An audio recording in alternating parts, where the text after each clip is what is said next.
What is emotional intelligence? Emotions are the fuel of our creativity, and our emotional intelligence is what determines whether or not that creativity actually becomes a product. What should I have said that would make you feel heard in that moment? What works is maybe saying, what do you need right now? You don't have to be the knower.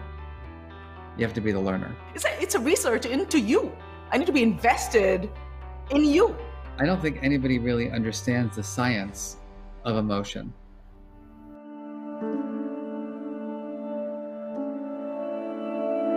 We have to really understand how to build our own emotional intelligence.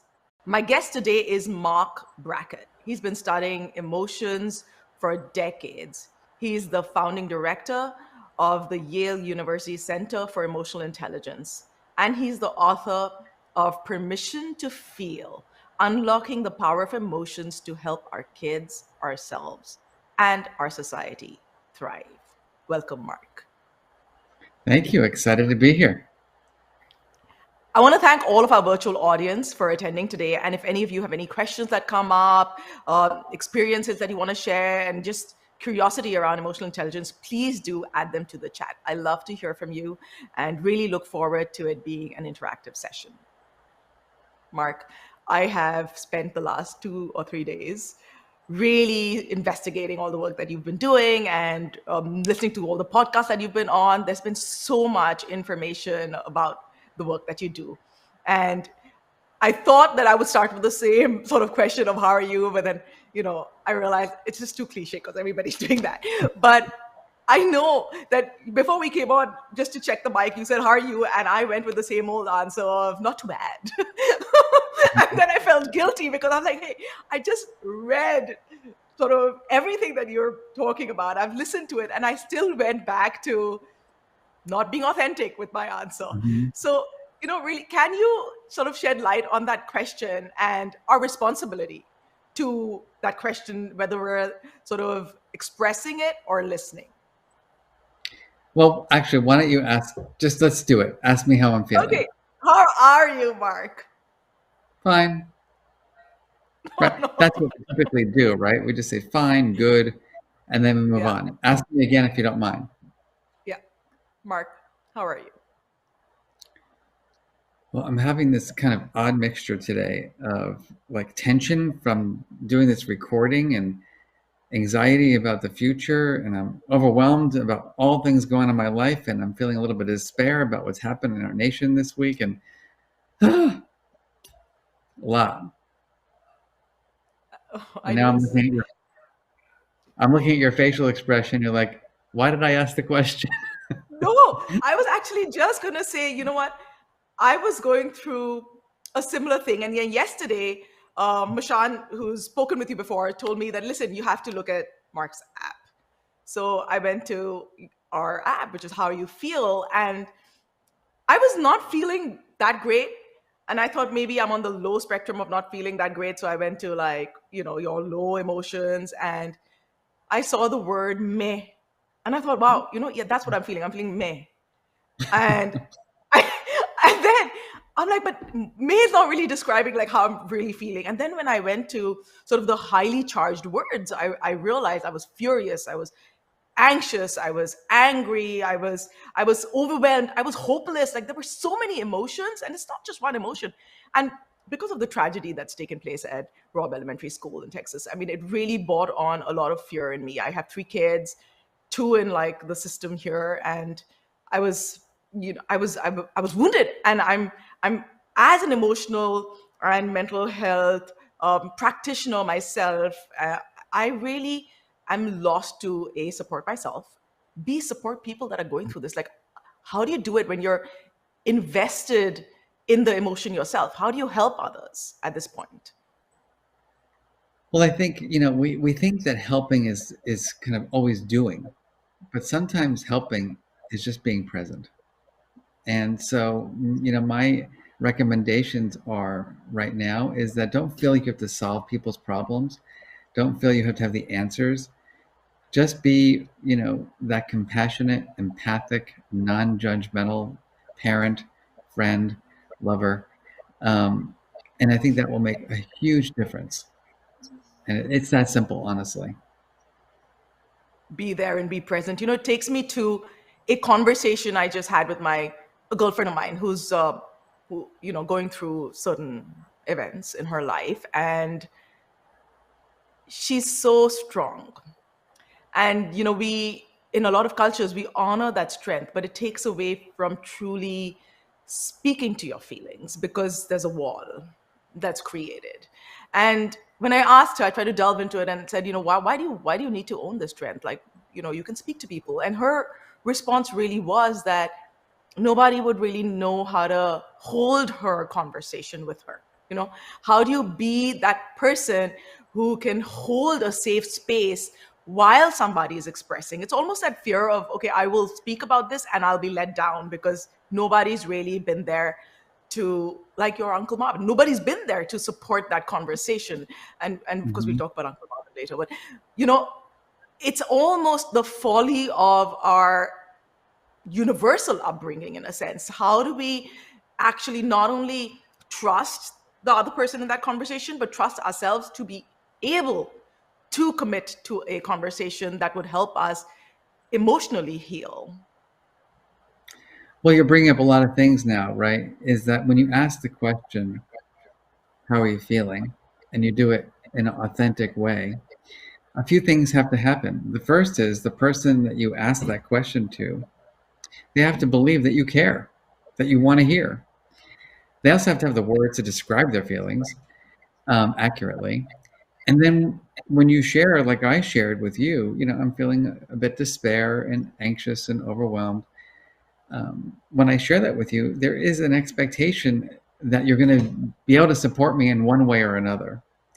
And so this gets, as we'll talk soon about these underlying skills of emotional intelligence that unfortunately many people have not developed because we haven't had it part of our education system until very recently. Yeah. And I want to actually, Mark, go back to that question that you answered, because I see that what I did was say, yeah, I totally get what you're saying, because, and then I give you something that I went through. But I did not respond to the content and the feeling of what you're saying. And that's a Yeah. skill that I really want you to break that down in that role play. What should I have said that would make you feel heard in that moment? Rather than me saying, I get what you're saying, and then I move on to something that is similar in as much as what I went through. So instead of playing Yeah. like tennis with your emotions and my own conversation, like, how do I hold that space where I go deeper in with you versus going into a different trajectory? I mean, the first is just showing that you're listening and say, Mark, it's understandable. It seems like a lot's been going on for you. You said you're feeling all these emotions. Do you want to share, what's making you feel that way? And then you start listening for those themes. Oh, you're feeling uncertainty around this. You're feeling hopeless about that. You're feeling like that's an injustice in our society. And that gives you data, that gives you information to ask more questions, not to solve the problem for me, because no one wants Yeah. someone to regulate for them. Nobody wants someone to tell them what to do. Right? That doesn't help. Like, calm down. That never works. Right? If Yeah. you've done it with your kids, I need you to calm down. Right? Yeah, I'll give you a calm. Um, but what works is maybe saying, what do you need right now? And let the person share what they're thinking about what would help them to manage their feelings. So in that way, you don't have to be the knower, you have to be the learner. Yeah. And that's what you call the emotion scientist, I suppose, where you're Yeah. like really uncovering, like, what is this person? It's a research into you. I need to be invested Yeah, in you. And I need to invest my time in you to correct. truly sort of help open that up a little bit. Yes, and you I also have to know that. pull away you have to pull away any biases that you might have, which is difficult, right? Because we tend to want people to feel the way we feel about things. Like, how come you're not angry? You should be angry about that. Well, no, based on who I am and based on my experiences, I'm feeling this way. You're feeling that way. And guess what? It's all okay.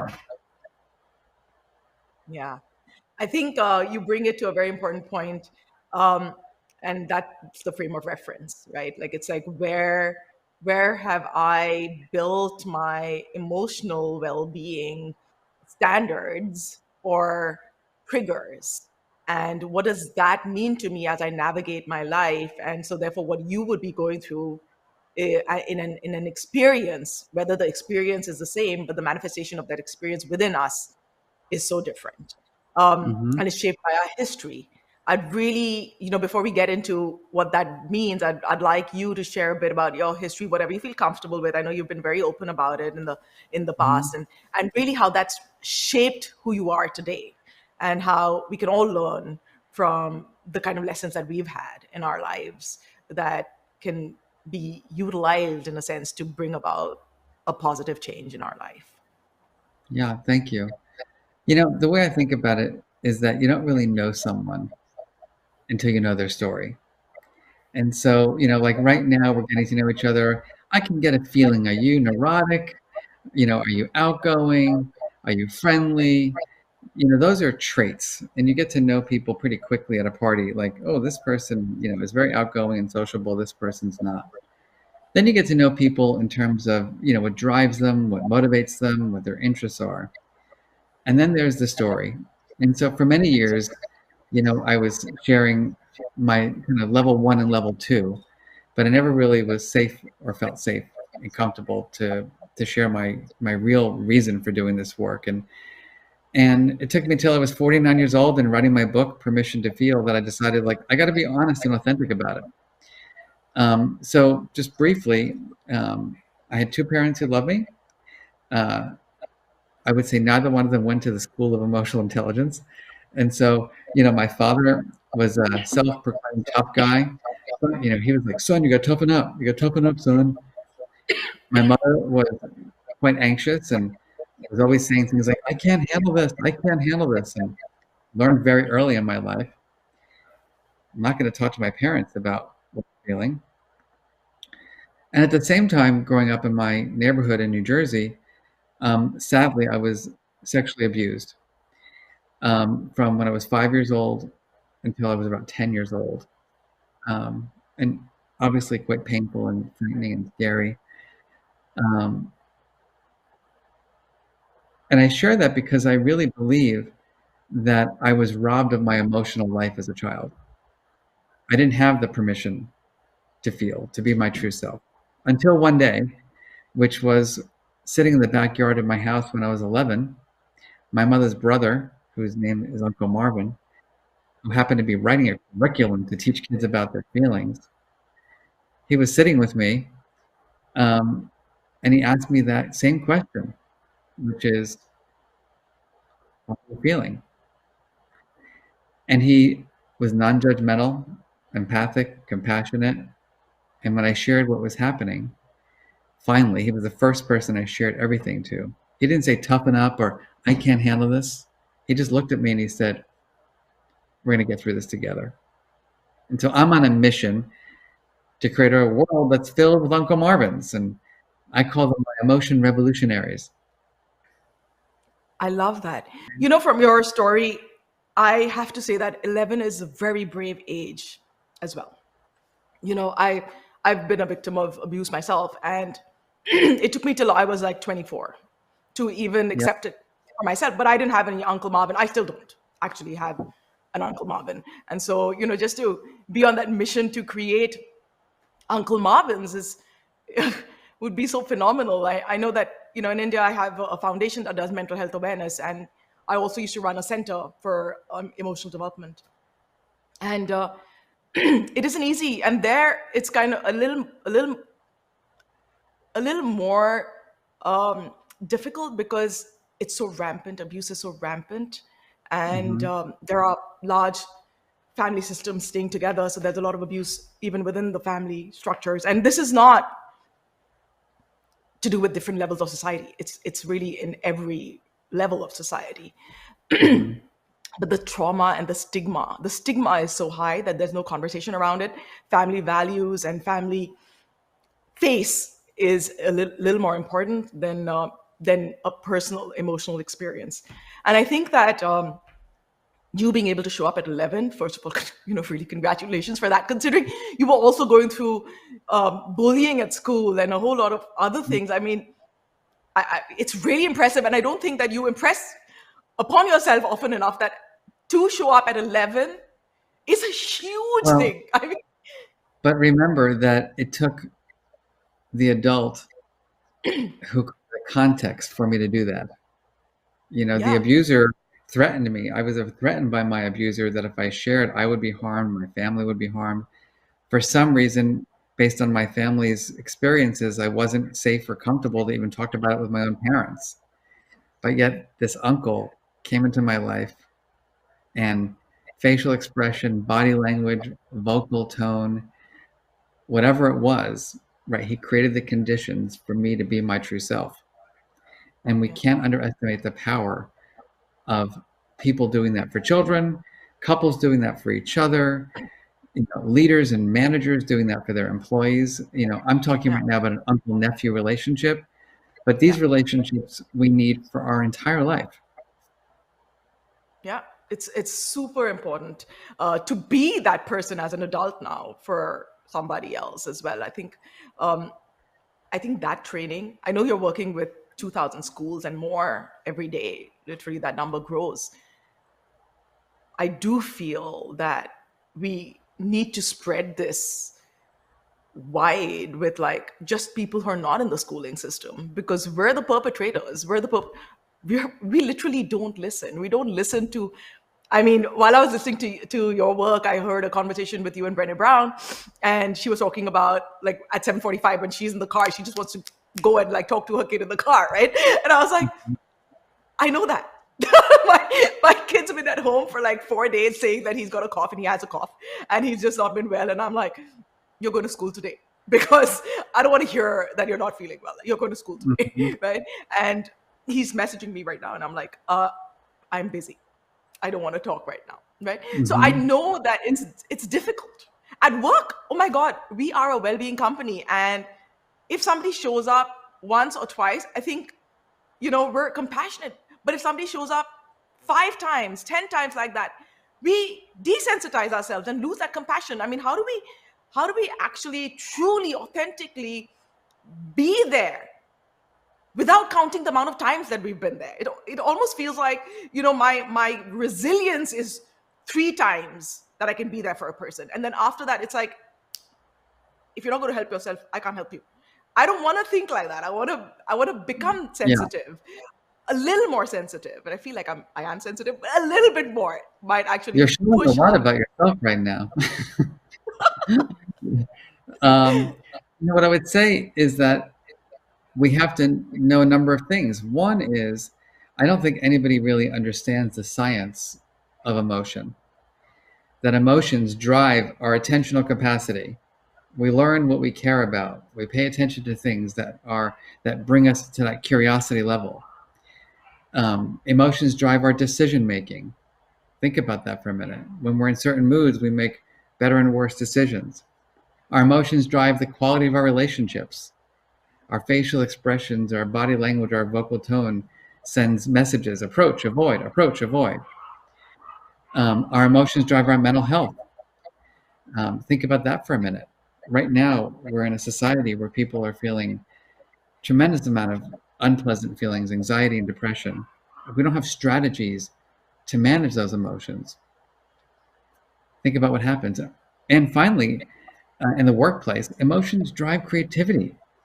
They drive performance.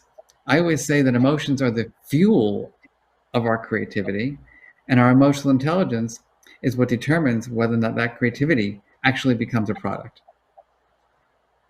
Yeah, that's amazing. I want to break it down now, just simplify all of it.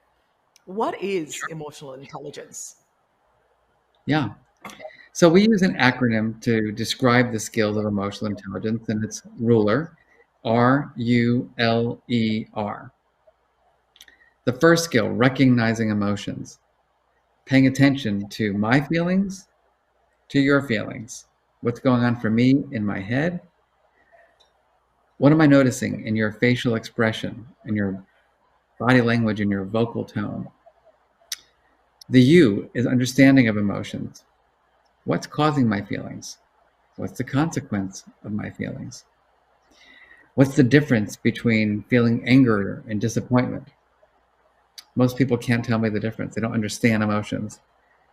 Labeling emotions, having that precise word to describe your feeling. Is it anger? Is it peeved?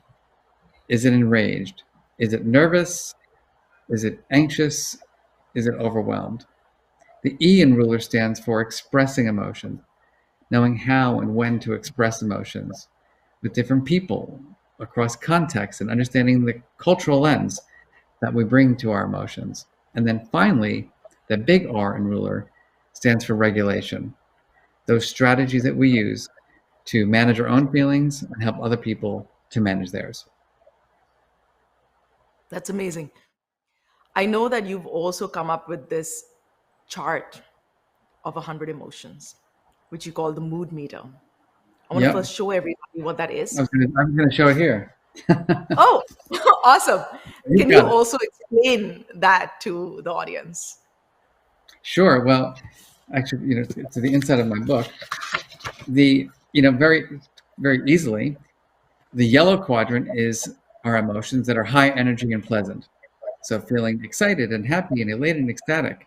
The green quadrant are emotions that are pleasant but lower in energy, like feeling calm, content, peaceful, tranquil, relaxed. The blue and the red, I want to say up front, these are unpleasant emotions. They are not negative emotions. They're not bad emotions. They're just unpleasant. Red, high energy, unpleasant, like anxiety, frustration, overwhelm. And then the blue, emotions that are kind of low energy but unpleasant, sad, lonely, disappointed, feeling maybe hopeless.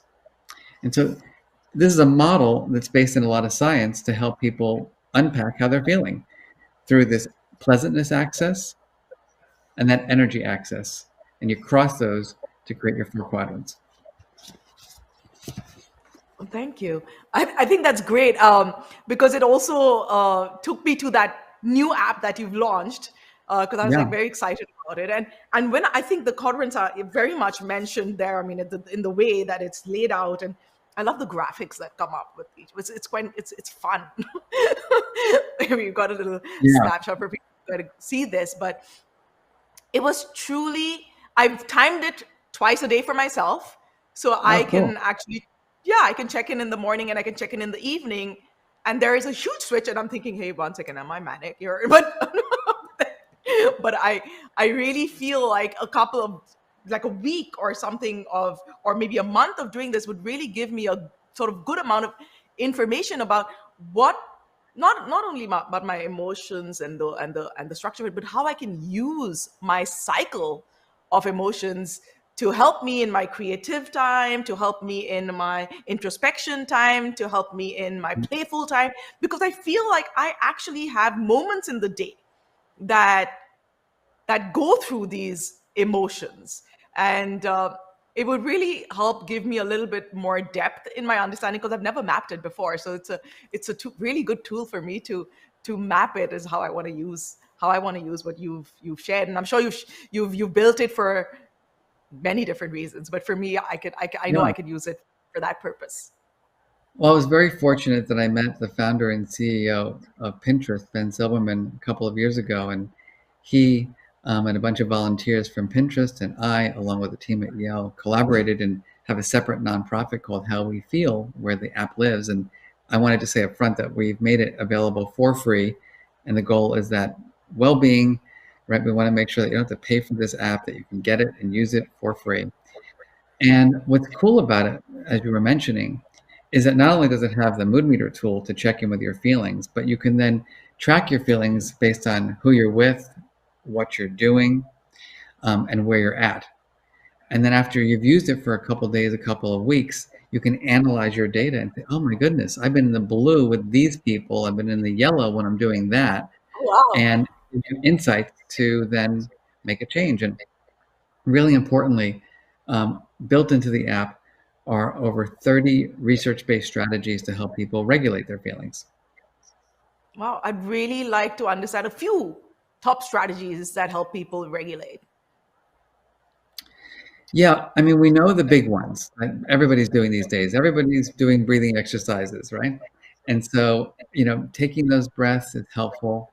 Although I have to tell you, during the pandemic, my mother-in-law moved in with us, and I would do all these breathing exercises, and then I would be like, "I'm even clearer why you need to go home." And so I needed more than breathing. And so, like, the breathing exercises are great for deactivating us, helping us be more present. But we need cognitive strategies. My favorite one is called reframing or reappraisal. It's like forcing myself to look at something from a different perspective. Um, Reaching out and connecting socially is a critical one. You know, being kind to others, showing your appreciation. What's really cool about that is that when you're kind and compassionate to others, you notice a shift in their expression, and that becomes contagious, and then you feel better as well. Other big ones, right? We all know this is physical activity, eating healthy foods, getting enough sleep. In my most recent study, what we found was that quality sleep was one of the best predictors of healthy emotion regulation. Wow. I don't get much sleep. I need to fix that for myself. I know Boring. you have two dogs, and my I don't. What dogs do you have actually? Are they big breed or small breeds? No, they're little ones. They're pandemic puppies, and they're fabulous. Other than every day at 5:15 in the morning, they're licking our faces because they want to go out to the bathroom. um, they brought us a lot of pleasure. That's exactly what I was talking about. I have these two dogs as well. They're not small breeds. They're pretty big breeds. They're on top of me in the morning. And I'm like, 1 second. I need to sleep to be in my best state. Can you guys? But they're still puppies as well. So they're like a year old, maybe 11 months old. So they haven't really got to sleeping through the night. So I'm still Hmm. struggling a little bit with my sleep. But the day that I can get good sleep, actually, unfortunately for me, the time that I can get good sleep is like on a long distance flight, which I'm going to go on today. So that's where I get my sleep. But I know exactly what you're saying, because the days I don't get my sleep, I am cranky. And then I need caffeine, and caffeine makes me, I think what you said initially, like neurotic and like Wired and behaviors tight. that are not generally my pattern, because usually I'm just like quiet, except for when I have that caffeine. That caffeine hit jolts me into a new emotional state, which sometimes I need.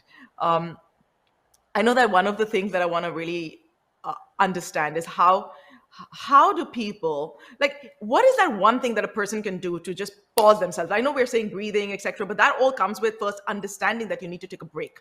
And I know that when I'm in a state of hypervigilance, or when I'm in a state that is reactionary, um, it's difficult for me to be Yeah. aware that I need to take a pause. And I feel like it's in that moment that most people make mistakes. It's in that moment. And the training that you're giving will extend that time. But for somebody like me, maybe who's also reactionary, how do I make that a trigger for myself, whether it's a physical trigger or a mental trigger? How can I make that a part of my behavior? Yeah. Well, importantly, it takes time and effort. And that's actually, that's why I wrote my book, to give people that knowledge, and why we have our program ruler in schools, and why I co-founded a company called OG Life Lab to help people in the workplace do this work. And what we have to do is train our brains to go from automatic reaction to automatic breathing or automatic pausing. But then you got to fill that space with something. And one thing I'm just going to recommend, because we don't have much time, is to find a way to activate your best self. So, for example, when I get really triggered and activated, I say, Mark, what would the director of the Center for Emotional Intelligence do right now? Because Mark wants to say something not so kind. But Mark, the director of the Center for Emotional Intelligence, right, is going to be kind of like a wizard and compassionate, like Yoda. And it works. And we've got research to show it. So Wow. pause, breathe, activate an image of your best self, and respond through that lens. Amazing. I love it. There's a question from the chat, which we should take before we close. It's from Brandon. He says, when you're processing your emotions and you are feeling several different ones, do you just take them one at a time to process through it, or all of it, which is more holistic? So it depends on the situation, but I think most of us are experiencing more than one emotion at a time. What I would ask is, which emotion is most prevalent, in that moment. So for example, I'm feeling like you, a lot of sadness and, just that tension from what's happened in our nation. And I would say that's kind of like in my background. Right now, I'm in a conversation with you. And so I want to know, like, what is the emotion that I'm feeling right here, right now with you? And is that the emotion that's helpful or unhelpful to being my best self? And so I have to do that kind of like analysis of I'm experiencing lots of emotions, but which one, is top of mind for what I'm doing in the present? And is that helpful or unhelpful? If it's helpful, keep going.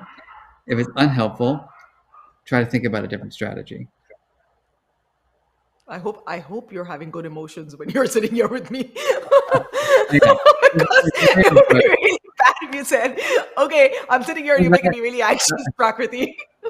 That wasn't a Freudian slip or anything like that, I promise you. I mean, I'm so in tune with what you're saying that I even wore a heart on myself to say, I'm Look at gonna like that. put my heart out there. I'm gonna actually use this today as my trigger to trigger me into actually responding through my emotional center. Actually, It's it's important. I'm glad that you said that because you can use that as a reminder to be your best self. So that heart, right? When you get yeah, activated by somebody, you just put your hand on it or you remember it's that's there and say, how would I with the heart respond versus I who is triggered respond? It will yeah. help, I promise. I love it. Actually, I do clinical hypnotherapy, and in that, you can give a trigger, and I decided that I would be best served today by by doing this and sort of incorporating everything that you've taught us, because you've taught us so much. I really want to thank you for all your amazing insights. I hope it's helped everybody that's been here, because you've given us so much to not only think about, but also given us tools to learn how to process our emotions and take that time and space between our reactions to breathe and look at ourselves through the lens of the person we need to be.